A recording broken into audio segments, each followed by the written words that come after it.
What is insurance? There are various definitions of insurance by many scholars, and they are all acceptable. However, for the purposes of our engagement, we shall consider a few.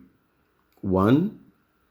Insurance is inviting interested members of the community to submit a possible loss, referred to as risk, by exchanging a known contribution, referred to as premium, for an unknown possible loss, which we refer to as claim, with a promise that if the loss do occur, he or she or they shall be compensated as agreed.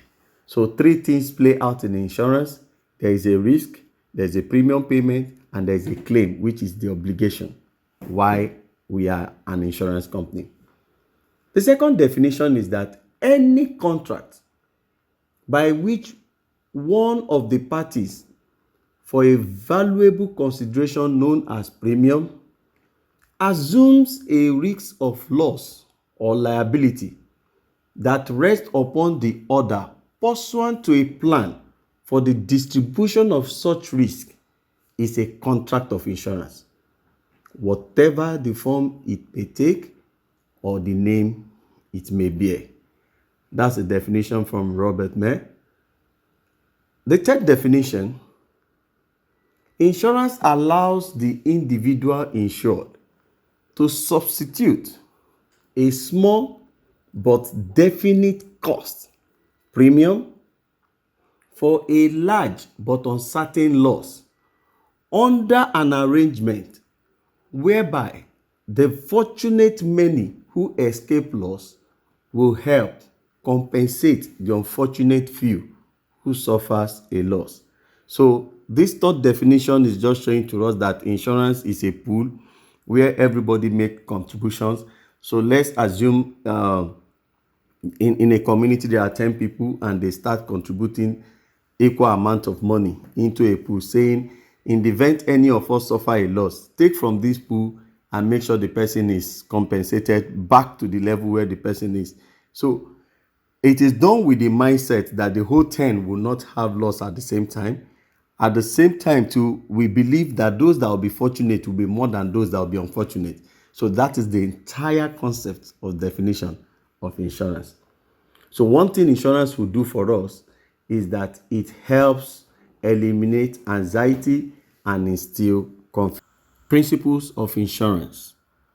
These are the grand norms or concepts that govern the insurance industry and ensures that all insurance contracts are effective, fair, and transparent. They are: 1. The principle of utmost good faith, which is governed by the law of prima fide.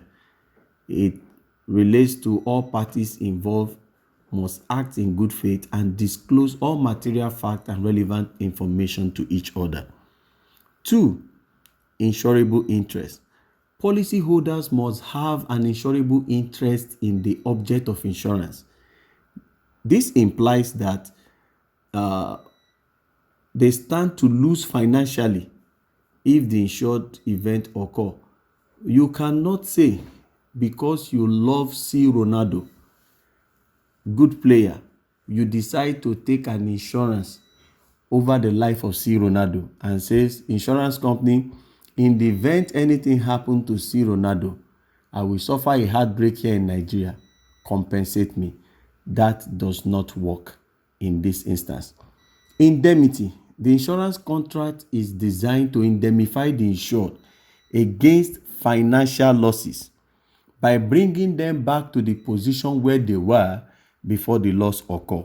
So if you insure your vehicle and you insured a 1998, permit me to use that for our discussion, 1998 Toyota Camry, popularly known as Pencil, and a loss occur, and you want the insurance company to compensate you by giving you a Toyota Camry 2015 model, that would not work.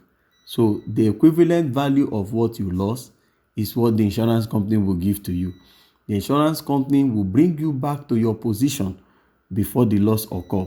You don't take gain out of it. Proximate cost.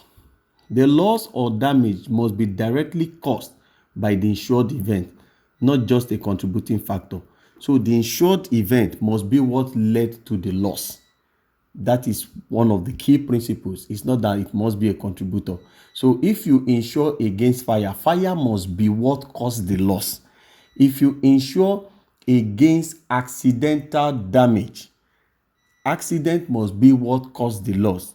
Now, if you insure against natural death and the person dies by accidental death, you could say the person is not covered, even though it is death, but the death that was insured is a natural death. So these are the things that come to play. Number 5 is surrogation.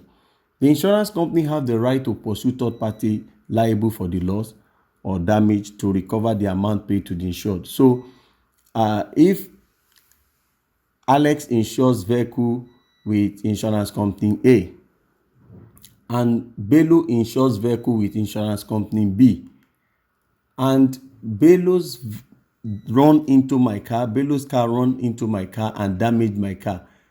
Now, we both have comprehensive insurance from these two companies, A and B. So upon settlement of my claim, my insurance company A, by the principle of insurance, has the right to reclaim that amount from insurance company B, which Bello uses. Contribution. When more than one insurance company cover the same risk, they must contribute to indemnify the insured to the proportion to their respective policy limit. This is what is called co-insurance. So if 3, 4, 5 insurance company insures a building and we share it in a proportion to say, okay, you are managing 10% of the risk, another person is taking 50%, 20. When a loss occurs, in that proportion is how we are all going to indemnify the client. That's the claim amount we will all pay. Then number 7, mitigation. The insured must take steps to minimize loss rather than allowing them to escalate. For those who go to church, this can be trapped under one word to say, don't take the grace of God for lasciviousness, meaning that you have grace, don't behave anyhow, if not you'll be disgraced. So that you have insurance does not mean you should be reckless on the road.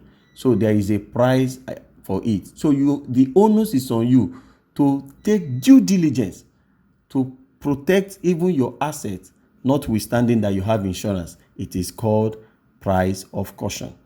Disclosure.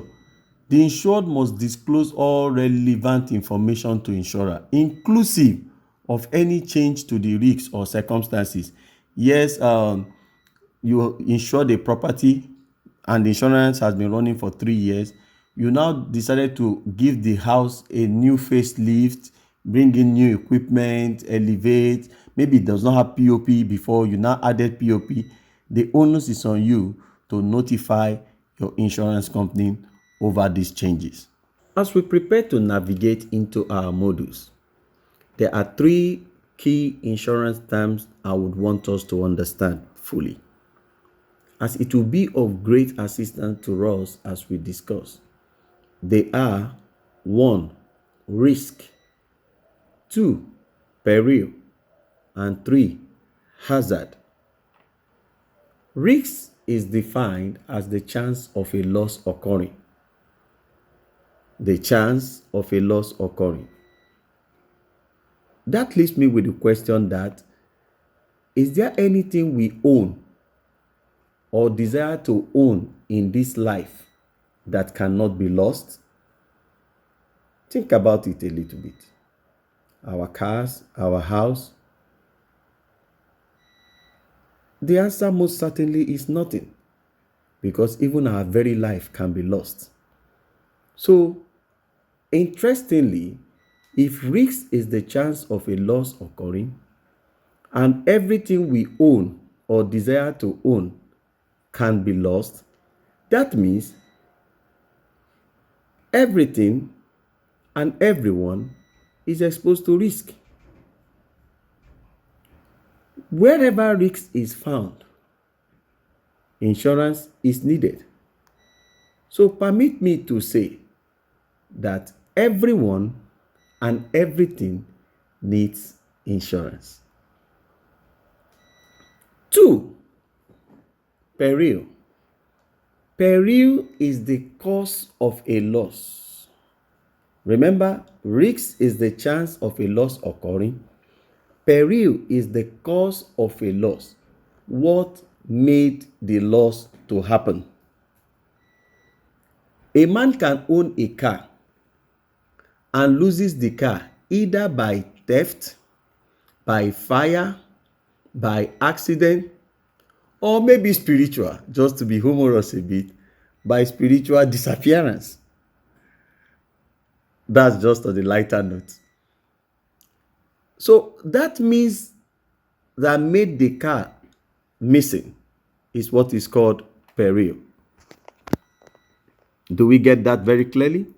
That is what is called peril, the cause of a loss. So in this instance, the cause of the loss is either fire, accident, theft to the car. Hazard is defined as the condition or environment that increases the chances of a loss.